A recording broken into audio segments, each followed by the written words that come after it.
নমস্কার বন্ধুরা, কল্যাণী রান্নাঘরের নতুন আরও একটা পর্বে আপনাদের সবাইকে স্বাগত জানাই। আজ আমি আপনাদের সঙ্গে শেয়ার করছি আলু দিয়ে দেশি মুরগির মাংসর লাল লাল পাতলা ঝোলের রেসিপি। একদম ঘরোয়া অল্প মশলা দিয়ে এই রেসিপিটি তৈরি করছি। তো চলুন দেখে নেওয়া যাক। দেখুন, আমি এখানে 1 কেজি 250 মতন দেশি মুরগির মাংস নিয়েছি, আর মুরগিটার মধ্যে না এরকম ডিমের ছড়া হয়েছিল। এদিকে ওভেনে একটা কড়াই বসিয়ে দিয়েছি, আর কড়াইটা খুব ভালোভাবে গরম হওয়ার পরে দিয়ে দিয়েছি 3 টেবিল স্পুন সর্ষের তেল। তেলটা কড়াইয়ের চারিদিকে লাগিয়ে দিচ্ছি যাতে করে আলু ভাজার সময় সাইডে লেগে না যায়। মিডিয়াম সাইজের আলুকে আমি কেটে ধুয়ে জল ঝরিয়ে রেখেছিলাম। একটা আলুকে আমি 4 টুকরো করে কেটে নিয়েছি। এবার আলুটাই তেলের মধ্যে দেওয়ার পরে দিয়ে দিচ্ছি অল্প পরিমাণে লবণ আর অল্প পরিমাণে হলুদ। এখন আলুটাকে বেশ লাল লাল করে ভেজে নিতে হবে। প্রায় 60% মতো কুক হয়ে যাবে, সেরকমভাবেই ভেজে নামিয়ে নিতে হবে এই আলুটাকে। 5-6 মিনিট সময় নিয়ে আলুটাকে ভালোভাবে ভেজে নিয়েছি, একদম লাল লাল করে। প্রায় 60% কুক হয়ে গেছে। তো এখন আলুগুলোকে নামিয়ে নেব কড়াই থেকে একটা পাত্রে।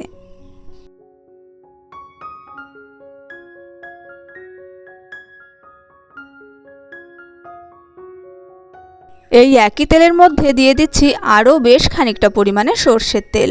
তেলটা গরম হওয়ার পরে ফোড়নের জন্য দিয়ে দিয়েছি গোটা গরম মশলা, তেজপাতা, গোটা জিরে আর 3টে শুকনো লঙ্কা। লঙ্কা 3টে অবশ্যই ফাটিয়ে নেবেন, তা না হলে কিন্তু তেল ছিটে গায়ে আসতে পারে। এবার ফোড়নটা থেকে একটু মিষ্টি মিষ্টি গন্ধ বেরোনো পর্যন্ত অপেক্ষা করতে হবে। প্রায় 30 থেকে 40 সেকেন্ড মতো এই ফোড়নটাকে ফ্রাই করে নিতে হবে। 40 সেকেন্ড মতো বাদে দিয়ে দিচ্ছি কুচি করে নেওয়া পেঁয়াজ। 2টো মিডিয়াম সাইজের পেঁয়াজকে আমি রাফলি কুচি করে নিয়েছিলাম।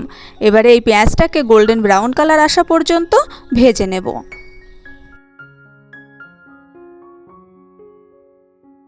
পেঁয়াজটা গোল্ডেন ব্রাউন কালার এসে গেছে, আর এই সময় অ্যাড করে দেব বেটে নেওয়া মশলাগুলো। দিয়ে দিচ্ছি 2 টেবিল স্পুন রসুন বাটা। আমি এই মশলাগুলো শিলে বেটে নিয়েছি, আর শিলে বাটা মশলায় কিন্তু মাংসর টেস্ট বেশি ভালো হয়।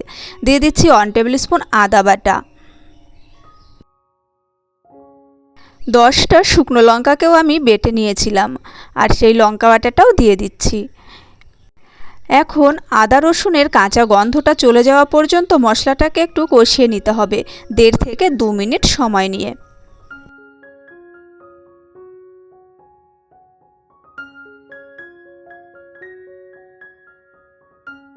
দু মিনিট মতো সময় নিয়ে মশলাটাকে কষিয়ে নিয়েছি, আর মশলাটা দেখুন বেশ শুকনো শুকনো হয়ে গেছে। এই সময়ই অ্যাড করে দিচ্ছি 1 টেবিল স্পুন হলুদ, 1 teaspoon Kashmiri red chilli powder, স্বাদ অনুযায়ী লবণ, আর 1 টিস্পুন জিরে পাউডার। এই গুঁড়ো মশলাগুলো দেওয়ার পরে দিয়ে দিচ্ছি মশলার বাটি ধোয়া খানিকটা জল। গুঁড়ো মশলা দেওয়ার পরে অবশ্যই একটু জল দিয়ে মশলাটাকে কষিয়ে নেবেন, তা না হলে কিন্তু গুঁড়ো মশলাগুলো পুড়ে যেতে পারে, আর এতে করে মাংসর টেস্টটা ভালো হয় না। তাই জল দিয়ে গ্যাসের ফ্লেম লো টু মিডিয়ামের মাঝামাঝি রেখে মশলাটাকে কষিয়ে নেব তেল ছেড়ে আসা পর্যন্ত। তবে আমি আরও খানিকটা জল দিয়ে দিয়েছি মশলাটা যাতে করে খুব ভালোভাবে কষানো হয়। যেহেতু এটা আমি দেশি মুরগি রান্না করছি, তাই খুব এক্সট্রা মশলা আর ব্যবহার করছি না। প্রায় 5 মিনিট সময় নিয়ে মশলাটাকে খুব ভালোভাবে কষিয়ে নিয়েছি। মশলার এক্সট্রা জলটা টেনে গেছে এবং তেল ছেড়ে এসেছে। এই সময়ে মাংসগুলো অ্যাড করে দেব।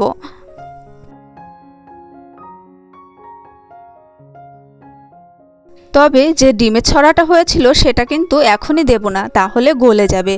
এই ডিমের ছড়াটা দিতে হবে ঝোল দেওয়ার পরে। মশলার সঙ্গে মাংসটা খুব ভালোভাবে মিশিয়ে নেব।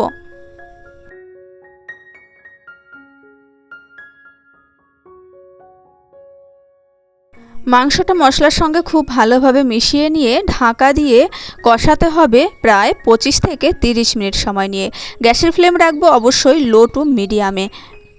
দেশি মুরগির মাংস যেহেতু একটু শক্ত হয়, তাই একটু সময় নিয়ে এই মাংসটাকে কষাতে হবে। তো দেখুন, আমি মাঝখানে একবার ঢাকা চাপাটা খুলে নিয়েছি, একটু নাড়াচাড়া করে দিচ্ছি। আর হ্যাঁ, আমি এখানে উইথ স্কিন চিকেন ব্যবহার করছি, তাই কিন্তু চিকেন থেকে অনেক বেশি তেল বেরিয়েছে, আর চিকেন থেকে খানিকটা জলও বেরিয়েছে। তো মাঝে মাঝে এরকম ঢাকাটা খুলে নিয়ে এটা নাড়াচাড়া করে দিতে হবে, যাতে করে নিচে ধরে না যায়, এবং ওপরের মাংস আর নিচের মাংসগুলো একটু উল্টে পাল্টে দিতে হবে। তো আমি এই প্রায় 25 মিনিট মতো বাদে আবার আপনাদেরকে দেখাচ্ছি। তো দেখুন যতটা জল বেরিয়েছিল, জল কিন্তু অনেকটাই টেনে এসেছে।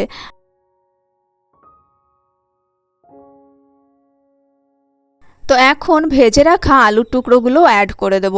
আলুগুলো দেওয়ার পরে মশলার সঙ্গে ভালোভাবে মিশিয়ে ঢাকা দিয়ে আবারও 5 মিনিট মতো কষিয়ে নেব। অর্থাৎ টোটাল আমি 30 মিনিট মতো এই মাংসটাকে কিন্তু কষিয়ে নিচ্ছি।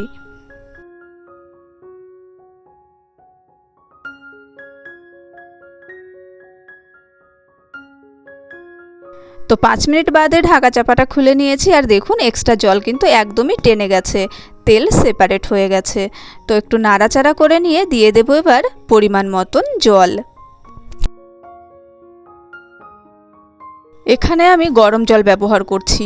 যে কোনো মাংস রান্নায় গরম জল ব্যবহার করলে কিন্তু মাংসর টেস্ট বেশি ভালো হয়। এখানে আমি একটু জলের পরিমাণটা বেশি রেখেছি, কারণ আমি পাতলা ঝোলেরই রান্না করব এই মাংসটা। দেশি মুরগির মাংস সবসময় একটু পাতলা ঝোল খেতে ভালো লাগে, তবে আপনারা যদি গ্রেভি কম রাখতে চান সেই হিসাবে এই জলের পরিমাণটা কমিয়ে দেবেন। এবারে ঢাকা দিয়ে আরও 20 থেকে 25 মিনিট রান্না করে নেব মিডিয়াম ফ্লেমে। তবে 10 মিনিট মতো বাদে আমি ঢাকনাটা খুলে নিয়েছি, আর এই সময় দিয়ে দিচ্ছি ডিমের ছড়াটা একদম ঝোলের ওপরে। তো ডিমের ছড়াটা দিয়ে আবারও ঢাকা দিয়ে দেব। ফিরে আসছি 15 মিনিট মতন বাদে।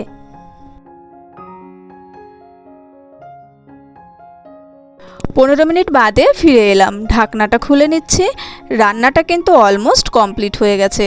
ঝোল দেওয়ার পরে আমি টোটাল 25 মিনিট মতো রান্না করে নিয়েছি মাংসটা। একটু নাড়াচাড়া করে নিচ্ছি। তবে এখন আপনাদের দেখে ঝোলটা বেশি পাতলা মনে হতে পারে, তবে ঠান্ডা হলে আরও খানিকটা ঘন হয়ে যাবে। নামানোর আগে দিয়ে দেব গরম মশলার গুঁড়ো। এই গুঁড়ো গরম মশলাটা দিয়ে ভালোভাবে মিশিয়ে দেব সমস্ত তরকারির সঙ্গে।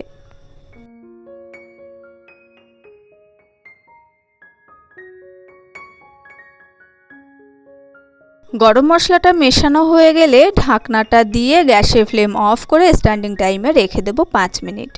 5 মিনিট মতো বাদে দেখুন তেল কিন্তু একদম ভেসে উঠেছে ওপরে। তো সার্ভ করার জন্য চিকেনটা একদম রেডি হয়ে গেছে। এরকম পাতলা ঝোল দিয়ে গরম গরম ভাত খেতে কিন্তু ভীষণ ভালো লাগে। একদম ঘরোয়া অল্প মশলায় দেশি মুরগির লাল লাল পাতলা ঝোলের এই রেসিপি আশা করছি আপনাদের ভালো লেগেছে। ভালো লাগলে চ্যানেলটা সাবস্ক্রাইব করার অনুরোধ রইল। পাশে থাকা বেল আইকন অবশ্যই ক্লিক করে রাখবেন, যাতে আমি নতুন নতুন রেসিপি শেয়ার করার সঙ্গে সঙ্গে নোটিফিকেশান পেয়ে যান। দেখা হবে পরের রেসিপির সঙ্গে। সেই পর্যন্ত সবাই ভালো থাকবেন, সুস্থ থাকবেন। আজকের মতো টাটা। দেখা হচ্ছে পরের রেসিপির সঙ্গে।